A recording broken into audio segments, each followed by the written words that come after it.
Good morning, everyone, and welcome back to Coffee and Headlines, our morning get-together live here on Facebook. It is Friday. Yay! It's Friday, February 11th.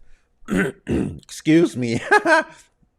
It is Friday, February 11th, and today, it's funny because Fridays, either we have a lot of news or we have very few news. And today, there's a lot to report. There's a lot of things to share. But before we do that, I want to welcome everybody to another broadcast. As you know, what we do here at Coffee and Headlines is just exchange news from our city, our state, and our country, and information from you guys. We combine it all together to try to have an amazing live here in Puerto Vallarta as a community of English-speaking locals. We are, of course, joined by those of you that have Puerto Vallarta close to your heart, and we welcome you as well. We welcome our friends from YouTube that don't get to comment live, but we still love you dearly. We love your thumbs up. So this is what it is, and this is who we are. What a great day to share today with you. And I'm stalling. Why am I stalling? I don't know why I'm stalling. Let's see. What do we have today? Today we have everything from Malecon businesses versus ambulant vendors. We have strange promises made by SEAPAL that we can bet on. We have a teacher strike. We have an upcoming ending to a health-related mandate. Nobody knows exactly what's going to happen tomorrow. We'll find out. We also get to find out how much money Checo Perez, the Formula One driver, gets to make by promoting our city for a year. Our state for a year. We have crocs eating pets. It's Friday. We have all kinds of chingaderas to share with you today.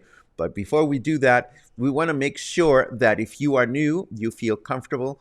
Let us know that you are new, right? Writing the word new in your comment will give you a nice little welcome. And if you have something truly important that you wish to share, just add a capital letter Q to it, and we will be so very happy to look at it in the second half of the broadcast. So let's dive in.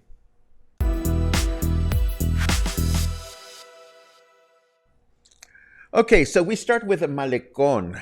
I don't know about you, but I kind of like the fact that there are ambulant vendors in the city. They add a certain charm, in my opinion. And just last night, I was looking at a nice video of one of the destinations in Yucatan, in near Cancun. I forget the name, and it was a walking tour like the ones I make. And I saw this avenue full of street vendors, and I thought to myself, well, this looks so charming. Well, the businesses that are along the Malecón are not so keen on the street on the ambulant vendors. As it turns out, the Malecón Business Bar and Restaurant Association has sent a nice little letter to our mayor saying, you know what? We don't want these vendors here anymore. They compete with us, and they make the destination look dreadful, or so they said. Now, it's a matter of opinion, I suppose, but I wanted to let you know that there is this back and forth, which is unfortunate because the vendors, they have very specific things that they sell, but the businesses, the established businesses say, well, we pay taxes, we pay other things that the ambulant vendors don't have to pay for. Plus they are unfair competition for us. I don't know how you feel about it. I'm not so sure that I know how I feel about it, but what we know is that the Restaurant and Business and Bar Association would rather have them go away. What do you think about that? Let us know in your comments. Salvador Llamas, who directs SEAPAL, our favorite waterworks agency, now has released an itemized list of improvements the organization is executing, such that, according to him, all the water supply problems in the city will be solved 100% in 2 weeks. In 2 weeks. So there's another bet we can enjoy. We have the ongoing bet as to whether the Insurgente Street bridge will be completed in February. And now we can bet as to whether SEAPAL will get their shit together, no pun intended, in a matter of 2 weeks. I'm sorry, I thought that was funny, but that's only me. This is really sad news to share. Public school teachers in Puerto Vallarta, Tomatlan, and Cabo Corrientes, these are nearby municipalities, have gone on strike. 4,000 teachers, public school teachers that work in 268 schools in the 3 municipalities, have gone on strike because of 54 cases of unpaid teachers. Some of them have been unpaid for up to 2 years. And that is sad.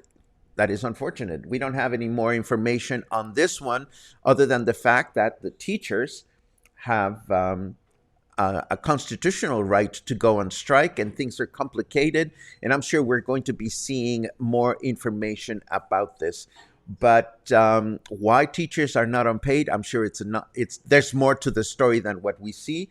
When you find out how much Checo Perez is going to get paid to represent our state as cultural ambassador, you'll start wondering, like I'm wondering, whether the money should not be spent in something more productive.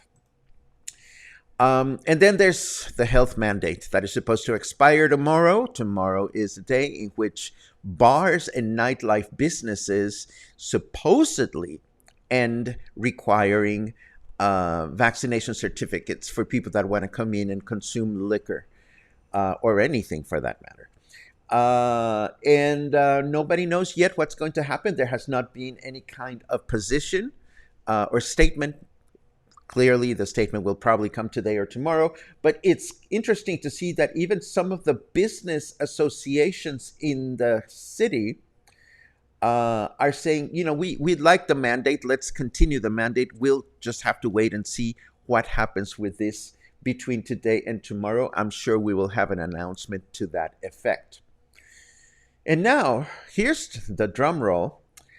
Checo Perez is going to charge, or he's going to be compensated 25 million pesos for 1 year of promotion of the state of Jalisco, including the brand of Puerto Vallarta. In fact, 6 million pesos to compensate the Formula One race driver are going to come from Puerto Vallarta's Tourism Bureau. Somehow I don't want him as my future ex-husband anymore, but that's a lot of money, $25 million pesos to go out and promote our state. I certainly hope he will be held accountable at the end of the year and that we'll get to see exactly what it is that he got to do for the well-being of our state. If you are an InDriver driver, or if you hop on an InDriver, do know that operations against InDriver cars and illegal taxis will continue in Puerto Vallarta. This has just been announced. There have been no agreements between the platform and the government of the state. So if you hop on an InDriver, please do so knowing that they are not officially endorsed, and that while you're riding your cab, things could happen. I'm not saying you should stop doing it, but it is what it is. Let us take a look at what the weather looks like for this weekend so that we can see what to wear.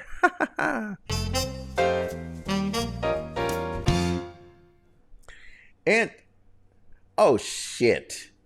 Snarky Weather has just killed a joke that I was going to make. Snarky Weather says, "Here, take your weather. I'm busy flushing top secret documents down the toilet."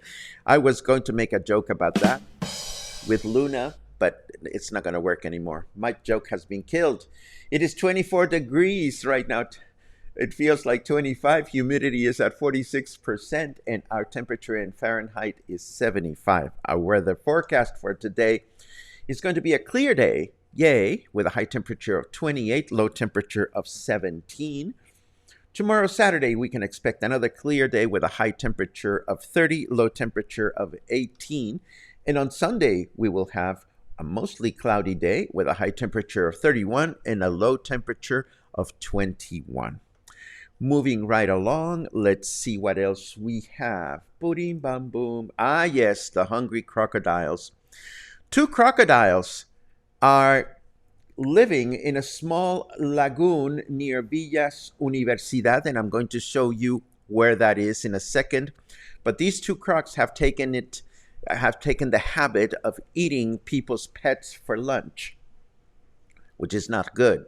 Why are people leaving their pets out in the loose when they know that there are crocodiles living in their own habitat is a mystery to me. But now residents that are near this particular lagoon are asking authorities to relocate these 2 hungry crocodiles. Let me show you where that is, just in case you're curious.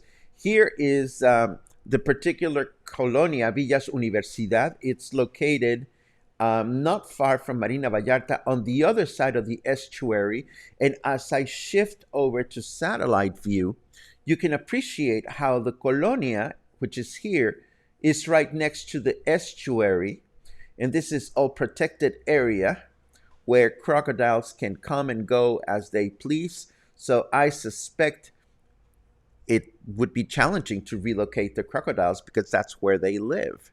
So there you have it. That's my news about crocodiles.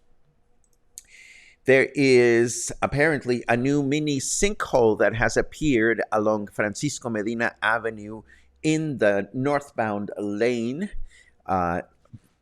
somewhere in the hotel zone. So if you're driving down Medina Asensio, please know that Medina Asensio is sinking, or at least a little bit. Apparently, the sinkhole is located near a place where SEAPAL was recently doing some improvements. So I am sure that the city will have to take a look at this and fix it quickly. This happens to be the most important road we have. Hopefully they'll fix it soon. And if you're curious about that other sinkhole, remember last year? Back in May, we reported a huge sinkhole in the state of Puebla that appeared in somebody's property and ended up making the property useless, the socavón, we called it at the time. Well, a YouTuber has recently flown his drone on top of the sinkhole in Puebla. So if you are curious to see what this looks like, you can have a look at this video. We'll leave this in the show notes, of course. Donovan Carrillo is coming back from the Olympics, of course. He's coming back a hero. But what is going to happen to his financial well-being? Well, we find out through this news note that all Olympic athletes get a scholarship from the government, but this scholarship is based on merit. So Donovan Carrillo got a 30,000 peso scholarship to attend the Olympics, but then the money amount varies according to how well you perform in the games. For example, if you are a gold medal winner in the Olympics, your scholarship increases to 55,000 pesos a month. Second place, if you get a silver medal, you get 52. If you get a bronze medal, you get 50,000. And but Donovan ended up in 22nd place, and there's not even an allowance for 22nd place. All we can say is that according to the family, they don't know exactly what's going to happen. On the one hand, I think it is important that our government recognizes the work being done by these athletes. On the other hand, there is this ongoing way of thinking that the government should solve everyone and anyone. I sure hope that if young Donovan is a smart athlete, he will look at other endorsements for his well being. And I'm sure a lot of offers will come to him, or at least that's what I hope. And we, of course, hope that he will continue to have the financial support that he deserves. I have one more before we get into our comments. 2 years ago, when we started broadcasting, or shortly thereafter, we heard that the Islas Marías were opening for voyagers and travelers in tourism. The Islas Marías, as you know, is a set of 3 islands that are located off the coast of Nayarit. And it is the site of the last penal colony that Mexico had offshore. It was not being used as a jail. It has not been used as a jail for many years, and it has been reconditioned as a natural protected location that one can visit for the day. And the government was so excited to make this happen, but then COVID came and it was shut down.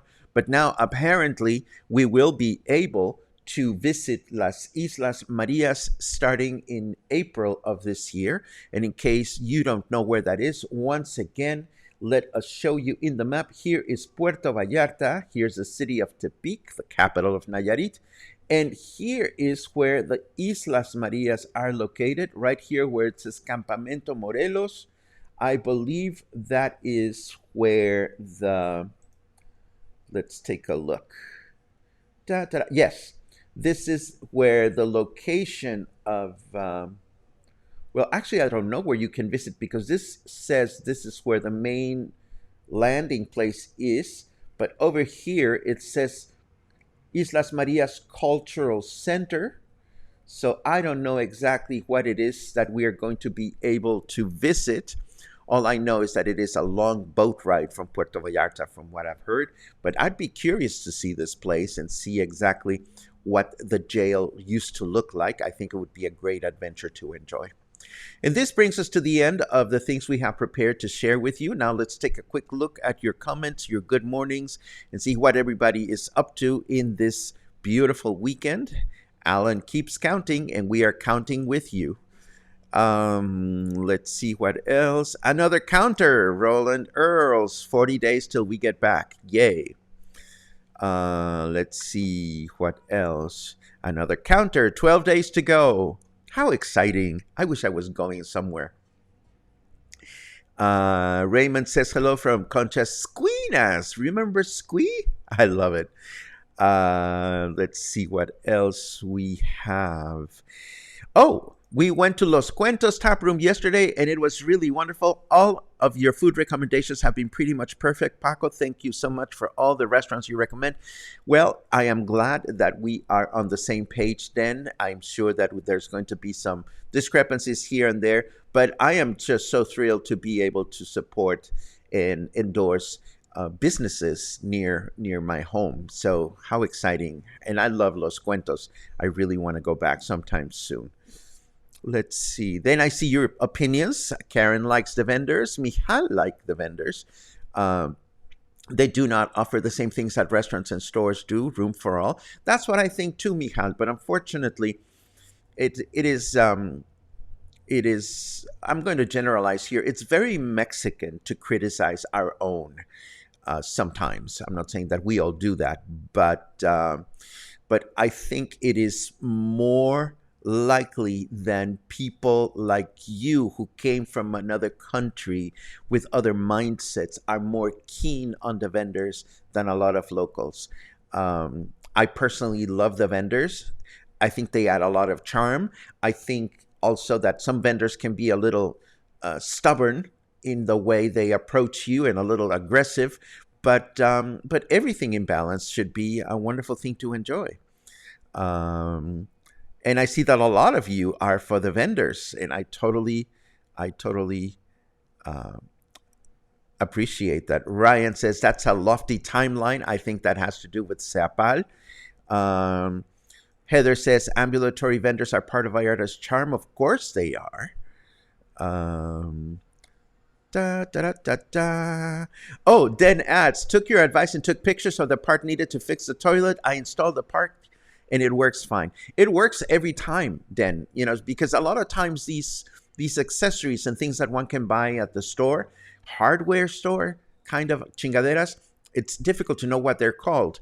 And taking a photo is always a good idea. Let's see what else. Catherine says, Checo Perez better be available for parties this year. I hear you. I mean, that's a lot of money to pay for somebody to go and promote our state. Da, da, da, da. I have to think. I think Bill meant to say I have to thank Total Play for the quick and reliable service that we have received from them. Our cable had gotten broken yesterday, right in the middle of Paco's show. That's not good.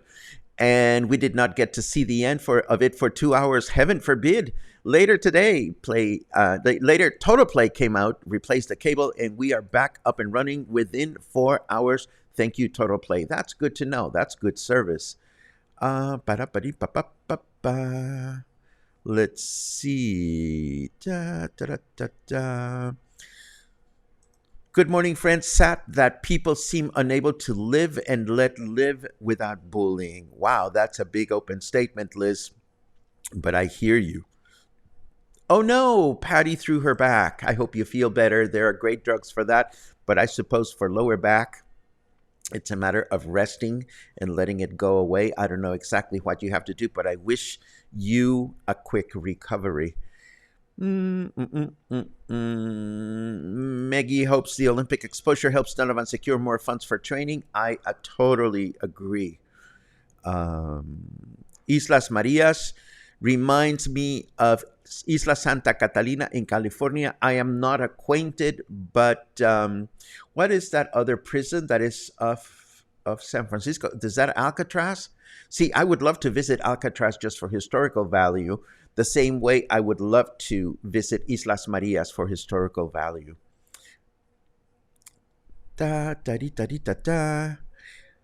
Any news on Restaurant Week? No news on Restaurant Week. Oh,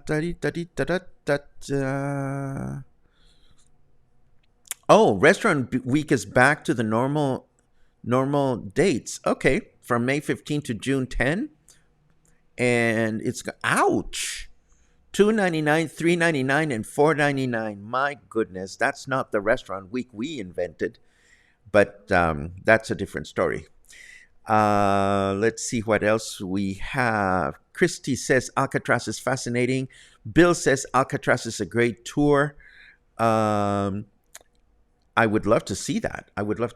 But more importantly, I'd love to see what is going to happen with our exploration options in the sea near where we live. Again, I'm seeing a lot written about the new cruise that is going to be opened by Vidanta between here and Mazatlan and back. So we'll have to start seeing video reports and cruise reports. And the idea of visiting a naturally protected island sounds absolutely wonderful. What is everybody up to this weekend? For me, it's going to be a very relaxed weekend. I am starting to clean my house. It looks really pretty behind me, but when you go through several weeks of not being able to sweep the way you like to sweep, I have some work in front of me. And this is pretty much what we have to report today. I hope that you will have a truly wonderful weekend. Oh my God, my hat is still missing. I'm sorry, Kate. I forgot to put it back on the chair.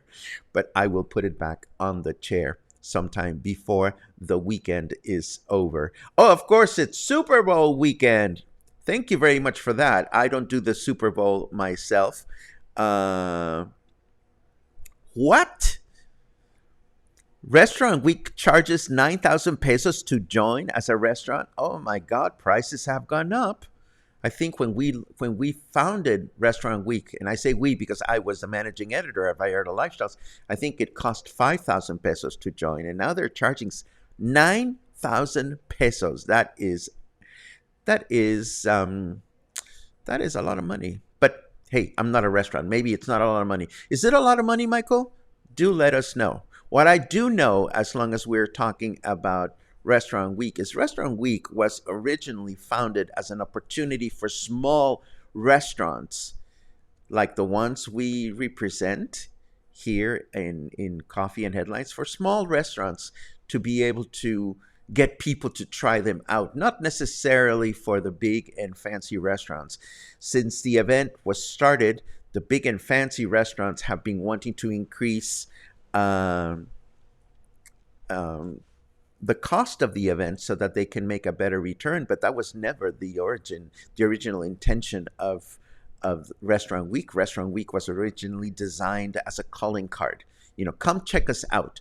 2 weeks of the year, come check us out. We'll invite you to see us. And if you like what we offer, then you can consider returning later on. So it was not designed as a deal in which you were expected to make a lot of profit.